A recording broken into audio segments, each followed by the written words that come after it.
믿음이 없이는 하나님을 기쁘시게 하지 못하나니 하나님께 나아가는 자는 반드시 그가 계신 것과 또한 그가 자기를 찾는 자들에게 상 주시는 이심을 믿어야 할지니라. 아멘. 네, 오늘은 믿어져야 행복합니다, 이런 제목으로 말씀을 전하려고 합니다. 어느 교회에 날라리 집사님이 있었습니다.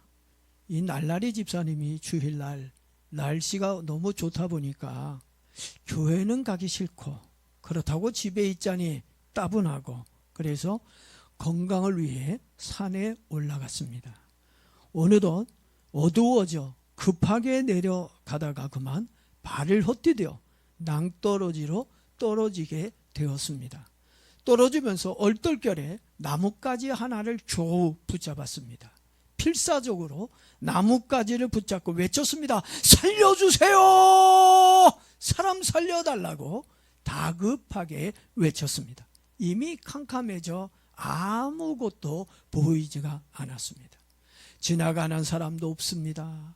떨어지면 죽는다는 생각에 목소리가 잠길 때까지 살려달라고 외치고 또 외쳤습니다.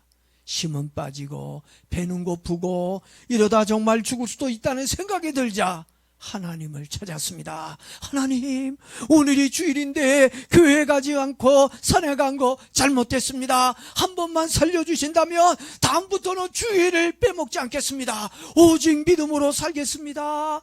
기도를 드렸습니다. 그러자 하나님의 음성이 들려왔습니다. 사랑하는 날라리 집사야, 네가 나를 믿느냐? 음성이 들려왔습니다. 그러자 다급하게 말을 합니다. 네, 제가 믿습니다. 진짜로 믿겠습니다. 대답을 하였습니다. 그러자 하나님이 또 그 집사에게 말을 합니다. 내가 진짜로 하나님을 믿겠느냐? 그렇다면 네가 붙잡고 있는 그 나뭇가지를 놓아라. 그리하면 너는 살 수가 있느니라. 하나님이 그렇게 말씀하셨습니다. 그러자 날라리 집사가 나뭇가지를 더욱 세게 잡으며 더 큰 목소리로 이야기를 합니다. 하나님, 나뭇가지를 놓으라고 하는 말은 살려주겠다는 말이 아니라 그것은 나보고 죽으라는 말과 같습니다. 정말 잘 믿을게요. 하나님, 제발 구조대원을 보내주시던가 아니면 밧줄을 좀 내려주세요. 간절하게 애원을 했는데도 하나님은 또 같은 말을 되풀이합니다. 내가 나를 믿는다면 그 손을 놓아라, 이렇게 말씀합니다. 그래야 그 집사가 다급하게 외쳤습니다. 거기 하나님 말고 누구 또 없습니까? 하고 외쳤다는 이야기가 있습니다. 우리는 이 날라리 집사 이야기를 듣고 웃고 있지만 솔직히 말해 이 날라리 집사가 저와 여러분이라고 생각을 합니다. 한 가지 질문을 드리겠습니다. 믿음이란 무엇을 의미하는 것일까요? 우리 믿음으로 산다고 그러잖아요. 하나님을 믿는다고 얘기를 하고 있습니다. 근데 이 믿음이 무엇인지 모르는 분들이 정말 많이 있습니다. 사전을 찾아보니까 사전에는 이렇게 나와 있습니다. 믿는 마음 또는 그렇다고 여기는 것을 믿음이라고 얘기하고 있습니다. 그래, 맞아. 공감하고 동의하는 것을 믿음이라고 사전은 그렇게 말해놓고 있습니다. 그렇다면 성경에서의 믿음이란 무엇을 말하고 있는가? 사전에서 얘기하고 있는 믿음과 성경에서 얘기하고 있는 믿음이 얼마나 차이가 있는지, 또 어떤 의미가 있는지 한번 좀 생각해 보려고 합니다. 오늘 본문에서 보면은 믿음이 없이는 하나님을 기쁘시게 할 수 없다라고 얘기하고 있습니다. 그렇다면 우리가 어떤 믿음을 가져야 하나님이 기뻐하실 수 있을까요? 이 믿음이라고 하는 말은 헬라어로 피스테우스라고 하는 단어입니다. 어떤 의미냐면 믿음, 신뢰, 의지라는 뜻을 가지고 있는 겁니다. 성경에는 이 믿음이라는 말과 같은 의미로 보는 단어들이 여러 개가 있습니다. 그 중에 증거라는 단어가 나와요. 성경에 보게 되면 증거, 증인, 증거라고 하는 단어들이 나오는데 이 증거라는 단어가 무엇으로 사용되고 있다고요? 믿음과 같은 의미로 사용되어져 있다는 얘기입니다. 자, 믿음을 뭘로 본다고요? 증거로 본다는 얘기입니다. 증거라고 하는 이 말은 어디서 많이 주로 쓸까요? 법정에서. 법적인 용어입니다. 법정 싸움은 증거 싸움이야. 증거가 있어야 이기는 거예요. 증거를 못 내놓으면 패배할 수밖에 없는 겁니다. 그래서 법정에서의 싸움에서 누가 이길 수 있느냐? 증거가 있는 사람이 이기게 되어 있습니다. 지금 우리나라 대통령이 내란죄로 헌법재판소에서 탄핵 재판을 받고 있습니다. 헌법재판소는 대한민국의 최고 헌법기관입니다. 헌법재판소는 공정해야 하고 정직해야 하고 엄격해야 합니다. 상식과 법의 양심에 따라 한치의 오차도 없이 재판을 해야 하는 거룩한 사명을 가진 것이 바로 헌재입니다. 그런데 이 판사들이 법에 따라 증거를 가지고 판결을 내려야지 정치적 성향에 따라 판결을 하거나 개인의 이익과 이해관계를 가지고 판결을 하면 안 된다는 것입니다. 확실한 증거도 없이 가더라 무엇하더라라는 이런 추상적인 어떤 거짓말에 놀아나 잘못된 판결을 해서도 안 된다고 봅니다. 그렇게 했다가는 국민의 지탄을 받게 될 것이고 역사의 죄인으로 부끄러운 이름을 국가와 자식들에게 남겨주게 될 것입니다. 헌재가 자식들과 국민과 역사 앞에 부끄럽지 않으려면 팩트와 정확한 증거 자료를 가지고 공정한 판결을 할 수 있도록 우린 기도해야 되고 지켜봐야 될 거라고 생각합니다. 그래서 하나님은 우리들의 믿음에도 확실한 증거가 있어야 한다고 말씀하고 있는 겁니다. 그래야 나의 믿음이 인정을 받을 수 있기 때문입니다. 찬송가 중에 예수 예수 믿는 것은 받은 증거만 도다. 뭐가 많아요? 받은 증거가 많아요. 증거가 뭐라고요? 믿음을 이런 거예요. 믿음은 증거가 있어야 된다고 하는 것입니다. 여러분에게 예수님을 믿는 확실한 증거가 없다면 여러분의 믿음은 가짜로 판결이 날 것입니다.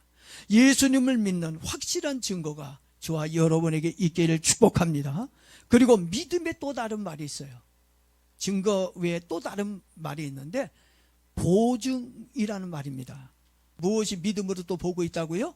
보증한다는 거. 이 보증을 믿음으로 보았습니다.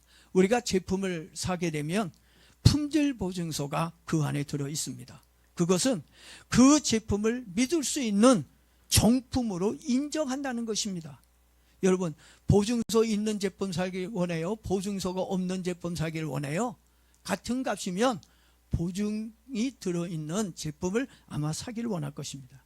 그래서 우리의 믿음에도 인정을 받을 만한 품질 보증서가 있어야 합니다. 제 믿음의 품질 보증서를 보여드릴까요? 근데 오늘 가져온다고 그랬다가 제가 못 가지고 나왔는데 사실 여러분들 그것이 무엇인지 아마 궁금할 거예요. 예수님은 이렇게 얘기했습니다. 나무에 열매를 맺으면 그 나무를 보고 좋은 나무인지 나쁜 나무인지 알 수 있다고 그랬습니다. 저와 여러분에게 어떤 열매가 있어야 인정을 받을 수 있을까요? 그것은 성령의 9가지 열매가 믿음의 품질 보증서라고 생각합니다.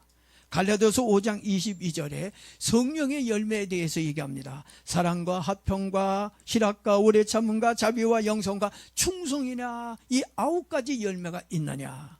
그리고 또 무슨 열매가 있어야 되냐? 에베소서 5장 9절에 바울은 또 이렇게 얘기합니다. 너희에게는 빛의 열매가 있어야 된다. 우리에게는 이 빛의 열매가 있어요. 성령의 열매 외에 또 빛의 열매가 있어야 돼요. 이 빛의 열매는 뭐냐? 모든 착함과 의로움과 진실함이다 그랬어요. 예수 믿으면서 진실하지 않고 착하지도 않고 의롭지도 않고 사랑도 없고 충성도 없고 절제도 없고 희락도 없어요. 그럼 뭐예요? 그 신앙은 거짓된 신앙이라는 얘기입니다. 그리고 착한 행실이 믿음의 품질 보증서라고 성경은 말해주고 있습니다. 이 열매들이 믿음의 보증이 되어 나의 믿음이 주님께 인정을 받게 될 때 여러분의 믿음이 천국에서 빛나게 될 줄로 믿습니다. 그리고 믿음을 복음적 의미로 보았을 때 어떤 단어로 나오냐면 순종, 이것도 믿음으로 온다는 얘기예요. 의지, 소망, 충성, 이런 것들을 믿음으로 보았다는 것입니다. 여러분, 믿음이 무엇인지 이해가 좀 되셨습니까? 이해가 된 줄 알고 오늘 본문 6절 말씀을 보겠습니다. 자, 6절에 보니까 뭐가 나오냐면 믿음의 조건들이 나옵니다. 믿음의 조건이 몇 가지가 나오는데, 먼저 첫 번째 믿음의 조건을 보겠습니다. 자, 6절에 보니까 하나님께 나아가는 자는 이라는 말이 나옵니다. 자, 하나님께 나아가는 자는, 이 믿음의 첫 번째 조건이 누구에게 나가는 거예요? 하나님께 나가는 게 이게 믿음의 첫 번째 조건이라는 얘기입니다. 아브라함이 갈대아 우르에서 하나님의 말씀을 듣고 가나안을 향해 가는 것을 믿음으로 보았습니다. 그리고 이스라엘 백성들이 애굽에 나와 하나님께 예배를 드리기 위해 가나안을 향해 가는 것을 믿음으로 또한 보았습니다.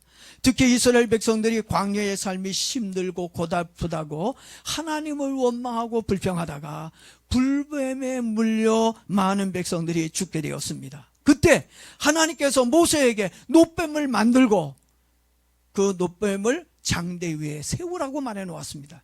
백성들이 와서 그 놋뱀을 믿음으로 쳐다보면 모두 구원을 받게 될 것이라고 말씀하셨습니다. 모세는 하나님의 말씀대로 놋뱀을 만들어 장대 위에 세웠습니다.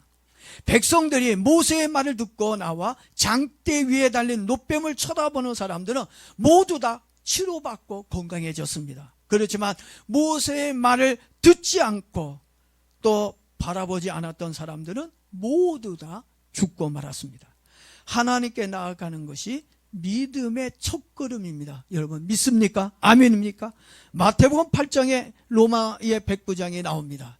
이 백부장에게는 중풍병으로 고통을 받고 있는 늙은 하인이 있었습니다. 그 하인의 병을 고쳐주기 위해 백부장이 예수님께 나왔습니다. 예수님은 자기를 찾아 나온 백부장의 믿음을 보시고 참 네 믿음이 귀하다.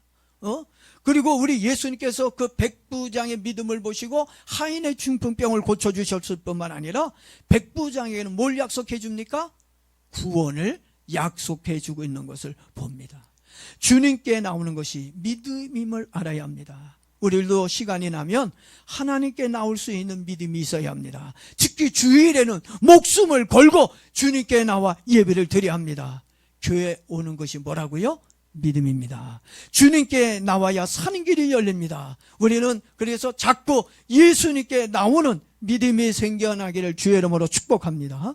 그리고 두 번째 보면은 그 6절에서 믿음의 두 번째 조건이 나옵니다. 하나님께 나올 때는 그냥 나오는 게 아니에요. 오늘 주일이지. 오늘 내가 누구 만나기 위해서 가야지. 이런 그냥 주일이니까 그냥 나오는 게 아니라 하나님께 나올 때는 뭐라고 얘기하죠? 그가 계신 것을 믿고 그랬어요. 그러니까 여러분들이 교회 올 때 뭘로 와야 돼요? 믿음으로 와야 된다는 거죠. 하나님이 계신 걸 믿고 나와야 된다는 것입니다. 여러분은 하나님이 계시다고 하는 것을 믿습니까? 그런데 교회 안에 하나님이 없는 불신자들이 많아도 너무 많습니다. 신자들이 교회를 다니는 곳인지 아니면 불신자가 교회를 다니는 곳인지 오해가 될 정도로 믿음이 없습니다. 하나님이 계신 것을 믿고 믿음으로 교회 나와야 합니다. 그런데 교회가 문화센터가 되었고 문화 강좌하는 곳이 되어버리고 말았습니다. 예수님은 내 집은 만민이 기도하는 집이라고 하셨지 문화 강좌하는 집, 커피를 파는 집이라고 하지 않았습니다. 우리는 교회 성장과 재정 확보라는 그럴싸한 명분으로 교회의 본질을 망각한 채 교회를 강도의 구렬로 만들어서 안 된다는 거예요. 여러분들 우리 교회가 강도의 구렬을 만드는 일에 우린 동참해서는 안 된다는 얘기입니다. 그리고 예수님의 이름으로 하면 뭐든지 이해가 되고 정당화하라는 경향이 있습니다. 여러분 다시 여러분에게 묻겠습니다. 여러분은 하나님의 계신 것을 믿습니까? 여러분에게 하나님이 계신 걸 믿습니까? 그렇다면 교회를 기도의 집과 믿음의 집으로 만들어야 할 책임이 우리에게 있습니다. 안 그러면 예수님이 다시 오실 때 채찍을 하실 거라고 얘기하고 있습니다. 그러니까 다시 오실 예수님이 여러분에게 채찍질하지 않도록 우리 교회를 강도의 구렬로 만들면 안 되겠습니다. 사실 교회에 하나님이 계시다면 모든 문제는 해결될 거라고 믿습니다. 그런데 안타깝게도 하나님이 없는 교회가 있습니다. 심지어 하나님을 전하는 목사님들 중에도 하나님을 안 믿는 사람이 있습니다. 이해가 안 가죠. 왜 목사님이 하나님을 못 믿는가? 하나님을 안 믿으면서 어떻게 설교하고 어떻게 하나님을 믿을 수 있는가? 아마 이해가 안 되는 분도 있을 겁니다. 우리나라를 대표하는 교단의 총회장 출신 중에 하나님은 없어, 하나님을 믿지 않는 총회장이 있다는 말을 제가 듣고 충격을 먹었습니다. 저도 이해가 안 갔는데, 더군다나 우리 한국에서 가장 큰 교단의 총회장이 하나님을 안 믿고 어떻게 총회장이 됩니까? 벌써 총회장이라면 교회가 엄청나게 수천 명이 모이는 교회 목사가 돼야 되는데, 근데 어떻게 하나님 안 믿게도 수천 명, 수만 명을 모이는 교회 목사가 될 수 있을까? 정말 이해가 되지 않는 부분이었어요. 근데 저 혼자만 들은 것이 아니라 여러 명의 목사님들과 식사하고 있는 도중에 총회의 직분을 가지고 일하는 목사님이, 또 그분이 덕망도 있고 많은 사람들에게 존경을 받는, 신뢰받는 분이 했는 말이기 때문에 이거는 믿을 수밖에 없는 거예요. 요즘 종교다원주의를 주장하는 교회와 목사들이 갑자기 많아졌습니다. 교회 밖에도 구원이 있다고 믿고 가르치는 목사들이 자꾸 늘어나고 있어 큰 걱정입니다. 기독교 외에도 구원이 있고 다른 종교를 믿어도 구원을 받을 수 있다고 믿고 가르치는 목사들입니다. 저는 교회 밖에도 구원이 있다고 말하고 종교 통합 운동을 하는 목사를 가짜 목사나 거짓 목사로 보고 하나님이 없는 사람으로 봅니다. 하나님이 없으니까 다른 종교를 믿어도 구원이 있고 예수님을 안 믿어도 구원을 받을 수 있다라고 가르치고 있는 것입니다. 하나님을 안 믿는 목사들이 종교 통합 운동이나 종교 일치 운동을 하지, 하나님을 믿는 목사님들이나 성도님들은 종교 운동을, 종교 일치 운동을 반대합니다. 그런데 하나님이 없는 목사나 교인들이 종교 연합 운동을 좋게 여기고 있어 큰 문제입니다. 종교 연합 운동은 교회와 신앙을 모두 죽이고 망하게 하는 누구 운동일까요? 마귀 운동입니다. 하나님이 가장 싫어하는 것이 종교 일치 운동입니다. 하나님이 가장 싫어하는 것이 뭐라고요? 종교 일치 운동입니다. 하나님은 십계명을 통해 자기의 생각을 분명하게 밝혔습니다. 제1계명에서는 나 외에 다른 신을 내게 두지 말라 그랬어요. 누구에게 두지 말라고요? 나에게 두지 말라, 다른 신을. 이 말은 하나님 외에 다른 신이 없다라는 것입니다. 오직 하나님만이 참신이고 하나님만 믿어야 한다는 말씀입니다. 그리고 두 번째 계명이 뭔지 알아요? 너를 위해 우상을 만들지 말라고 말씀하셨어요. 이 말은 우상을 숭배하지 말고 다른 신들을 인정하거나 믿지 말라는 말입니다. 하나님 외에 다른 신이 없습니다. 그러니까 우리 누구만 믿으면 돼요? 하나님만 믿으면 돼요. 다른 신은 우리를 구원할 수 없어요. 예? 오직 우리를 구원할 수 있는 분은 하나님밖에 없습니다. 한마디로 종교 일치 운동은 하나님께 저주받은 짓이라는 것을 알고 있어야 합니다. 같이 저주받고 싶지 않다면 종교 통합 운동을 하고 있는 교회에서 나와야 구원을 받을 수가 있습니다. 그런데 영적 분별력과 영적 통찰력이 있어야 하는데, 거짓의 영에 사로잡혀 있고 유명한 교회와 큰 교회에 다닌다는 허영심에 빠져 무엇이 옳은지 무엇이 잘못되었는지 분별을 못하고 있어 마음이 아픕니다. 사울 왕 때 이야기입니다.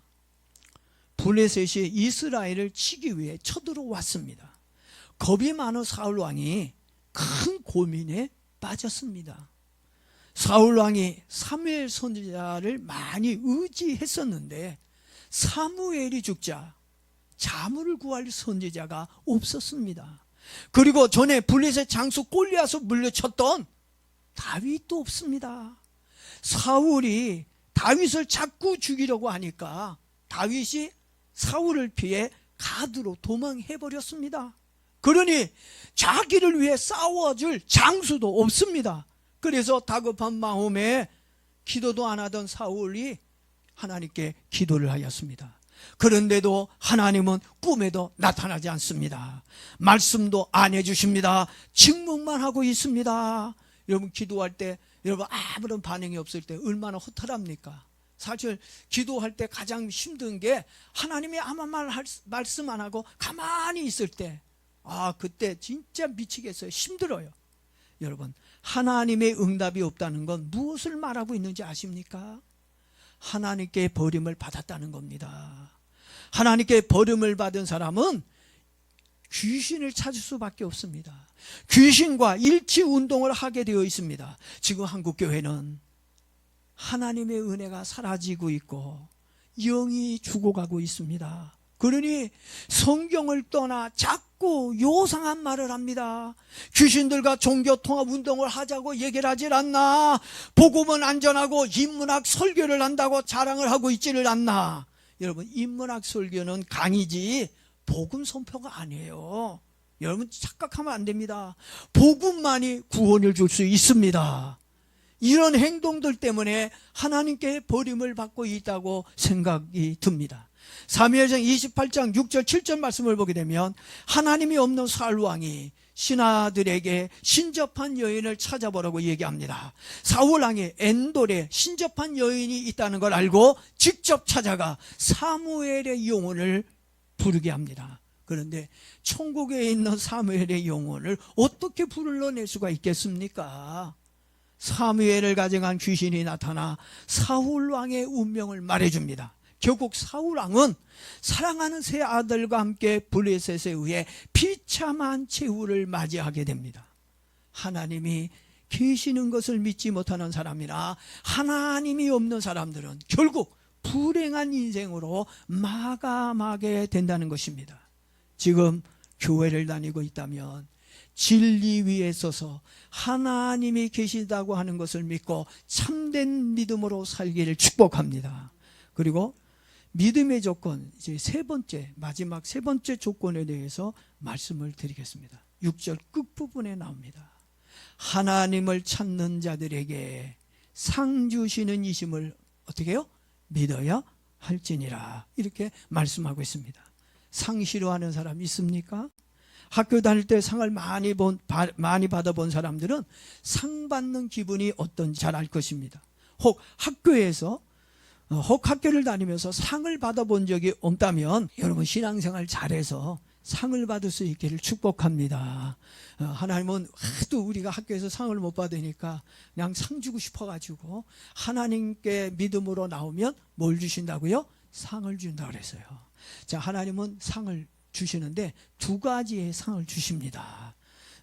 첫 번째 상은 이 땅에 살면서 받는 상입니다. 이 땅에서도 우리가 하나님께 상을 받습니다.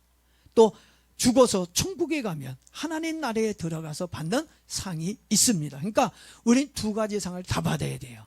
이걸 전인구원이라고 얘기하는 거예요. 이 땅의 상, 하늘나라의 상, 우리 이 두 가지 상을 다 받아야 돼요. 이 땅에서의 상은 누가 받느냐? 예수님을 믿는 사람들이 받는 거예요. 정말 예수님을 믿음으로 사는 사람들이 받는 상인데 어떤 상을 주시느냐? 물질의 축복, 건강의 축복, 평강의 은혜가 이 땅에서 받을 수 있는 최고의 상입니다. 이 세 가지의 상만 받으면 저는요, 살만하다고 생각해요. 건강 있지요, 돈 있지요, 평강 있지요. 뭘 못합니까? 정말 이 세상 살아가는데 힘들지 않습니다. 이 세 가지의 상이 예수 잘 믿고 여러분에게 있기를 바랍니다. 자, 이제 예수 잘 믿는 사람들에게 주는 이 땅의 상이 있는 반면에 하늘나라에서 받는 상이 있어요. 천국에 가게 되면 저는 그렇게 생각합니다. 내가 천국에 들어가는 그 자체가 큰 상이라고 저는 생각해요. 나 같은 사람이 어떻게 하나님 없다고 그렇게 생각했던 내가 천국에 어떻게 갑니까? 이 죄 많은 이 땅에서 죄 속에 살아는 내가 어떻게 천국에 갈 수 있겠습니까? 근데 이 나 같은 못난 자가 예수 믿고 천국에 갈 수 있다면 이거보다 더 큰 상이 있어요? 전 천국에 들어가는 것보다 더 큰 상이 어디 있겠나. 전 천국에 들어가는 것이 가장 또 큰 상이라고 봅니다. 그리고 이 하나님이 우리가 천국에 들어갈 때 또 주시는 상이 있어요. 그거는 헌신도에 따라서, 우리의 믿음의 그 헌신에 따라서 하나님이 주시는 상이 있습니다. 무슨 상이 있냐면, 제가 전에 간증을 들었는데 어떤 사람이 천국에 갔더니 예수님께서 어이 수고했어 그러더니 상을 줄 테니 나와. 그래서 나갔더니 개털 모자를 씌워주더라는 얘기예요. 그래서 저는 천국에 가면 개털 모자가 있는지는 확실히 모르겠어요. 왜? 성경에는 없어요. 성경에는 개털 모자라는 상이 없어서 전 모르겠는데, 오직 했으면 우리 주님이 성경에도 없는데 개털 모자 상을 줬겠나.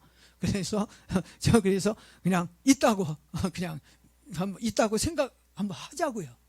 그리고 성경에 나와 있는 상 중에 보게 되면 생명의 면류관이 있어요. 천국에 가면 생명의 면류관을 주실 거고 또 금 면류관을 여러분에게 주실 겁니다. 이게 성경에 나와 있는 상이에요. 그러니까 저는 분명하게 하나님이 생명의 면류관과 금 면류관을 우리에게 상으로 주실 거라고 저는 믿습니다. 그러니까 그건 우리가 믿을만 하잖아요. 성경에 있으니까. 자, 여러분들도 믿음 생활 잘해서 이 땅에서도 상을 받고 천국에서도 상을 받길 축복합니다. 마태복음 5장 12절 말씀에는 기뻐하고 즐거워하라, 하늘에서 너희의 상이 큽니다. 그리고 고린도서 3장 8절에서는 자기가 일한 대로 자기의 상을 받으리라, 이렇게 또 말씀하고 있습니다. 고린도전서 9장 24절에서도 너희도 상을 받도록 이와 같이 다름질하라고 권면해 주고 있습니다. 우리가 상을 위해서 열심히 믿음으로 살아야 돼요. 이 땅에서 주는 상, 하늘나라에서 주는 상이 있습니다. 할렐루야. 이 땅을, 상을 위해서 다름박질해야 되고, 빌립보서 3장 14절에서는 그리스도 예수 안에서 하나님이 위에서 부리신 부름의 상을 위하여 달려간다, 바울이 얘기했어요. 바울도 이 상을 받기 위해서 어떻게 해요? 달려갔다고 얘기하고 있는 거예요. 그러니까 우리도 이 상 받기 위해서 우리는 달려야 돼요. 이 땅에 축복도 있고 상급도 있고 하늘나라에도 상급이 다 있습니다. 할렐루야. 하나님은 일하는 소에게 망을 씌우지 않는다고 하였습니다. 그리고 무엇으로 심든지 그대로 거두리라고 축복해 주셨습니다. 그러나 이 세상에서 주는 공짜는 아주 위험합니다. 잘못하면 다 토해내야 합니다. 민주당에서 돈 얼마씩 준다 그러죠? 여러분, 그거 공짜 아닙니다. 말로만 공짜지 다 빚이 돼요. 많게는 10배 이상 내가 갚아야 할 돈입니다. 그러니 공짜라고 하는 말에 너무 좋아하면 안 됩니다. 속지 마십시오. 하나님도 공짜를 좋아하지 않습니다. 하나님에게는 공짜가 없습니다. 믿음으로 심으면 구원으로 채워주십니다. 마음으로 심으면 평강을 주십니다. 기도로 심으면 뭘 주실까요? 응답을 주십니다. 물질을 심으면 뭘 주셔요? 물질의 축복을 주십니다. 감사로 심으면 행복으로 채워주십니다. 하나님은 받은 대로 주시는 분이지 절대로 공짜로 주는 분이 아닙니다. 그렇지만 우리는 한 가지 알아야 할 것이 있습니다. 하나님은 자기에게 믿음으로 오는 자에게는 빈손으로 가지 않게 하신다는 것입니다. 우리에게 필요한 것을 상으로 채워주시는 분이 하나님이십니다. 여러분이 믿는 하나님은 노랭이 하나님이 아닙니다. 30배, 60배, 100배로 흔들어 갚아주시는 은혜가 풍성한 하나님이십니다. 그래서 저는 며느리나 이제 손녀가 오게 되면 빈손으로 가도록 하지 않아요. 꼭 10,000원짜리 한 장이라도 주고 보냅니다. 그래야 돈 받는 맛에 또 오기 때문입니다. 이번 명절에는 받는 것보다 더 많이 나가는 바람에 적자가 되었지만 그래도 기분이 좋았습니다. 오늘 주일 예배를 드리기 위해 믿음으로 오신 여러분에게도 하나님은 좋은 상으로 축복해 줄 줄 믿습니다. 특히 상을 주시는 하나님이심을 믿으라고 하는 이 말은 상을 주시는 하나님을 바라보며 나오라는 거예요. 상을 주시는 하나님을 바라보고 나오십시오. 축복을 주시는 하나님을 바라보며 나오십시오. 하나님의 자녀는 아버지 집인 교회 올 때마다 기대감을 가지고 와야 합니다. 기대감을 가지고 오라고 하는 이 말은 믿음을 가지고 오라는 말씀입니다. 믿음으로 하나님께 나오면 상을 주시겠다고 약속해 주셨습니다. 우리를 행복하게 해주는 것이 무엇일까요? 생각해 보시죠. 나를 행복하게 해주는 게 뭘까? 저는 믿음이라고 생각합니다. 믿음이 있어야 하나님을 기쁘시게 할 수 있고 그 믿음이 우리를 행복하게 만들어 주기 때문입니다. 믿어져야 행복합니다. 여러분의 믿음이 상이되어 이 땅에서 형통해지는 행복이 있길 바라고 천국에 가서는 면류관을 받는 은혜가 있길 축복합니다. 이 시간 하나님, 나도 믿음으로 살게 하옵소서. 믿음을 달라고 우리 같이 한번 기도하도록 하겠습니다.